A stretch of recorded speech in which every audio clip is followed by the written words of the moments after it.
నాతో డబ్బులు తిని కోట్లు 45 లక్షలు తిని డబ్బులు అది ఇంటికి కావాలని కనకదుర్గమ్మ దగ్గర ప్రామిస్ చేయమను. ఇతను ప్రామిస్ బైబుల్ పైన వాళ్ళమ్మ చదువుతుంది, బైబుల్ పైన ప్రామిస్ చేయమను.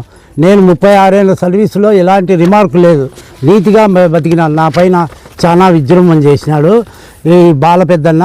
ఇదంతా ఫాల్స్. ఈ కేసు ఎస్సీ కేసు పెడతాను కానీ 1 టౌన్లో నాకు భయపడిస్తున్నాడు. మా వాళ్ళు ఎస్సీ కేసు కింద మా డిపార్ట్మెంట్ వాళ్ళు భయపడతారు. ఎందుకంటే అతనితో ఎందుకు ఏంటివయ్యా, ఇతను నా ఆస్తి కాజేయాలని చాలా ప్రయత్నం చేస్తున్నాడు.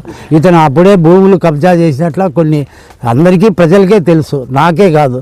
అందుకోసమే బాల పెద్దన్న చాలా ఫ్రాడ్. అతను చేసిండేది చాలా మందికి మోసం చేసినాడు. నా వెనక నా అట్లా వాళ్ళకు ఒక 5-6 మంది కూడా ఉన్నారు. అది చాలా ఇది.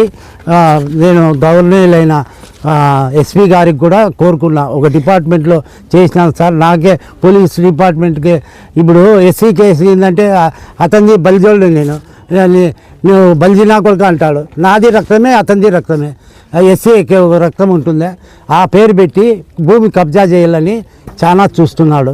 నా డాక్యుమెంట్ ఎట్లొచ్చినాయి అది బాల పెద్దన్నకు నా ఆపోజిట్ వాళ్ళు ఇచ్చినారు. నేను కొన్ని హైకోర్టులో కూడా అతనే హైకోర్టు సంబంధించినవన్నీ ఫైళ్ళన్నీ అతనే కబ్జా చేసినాడు.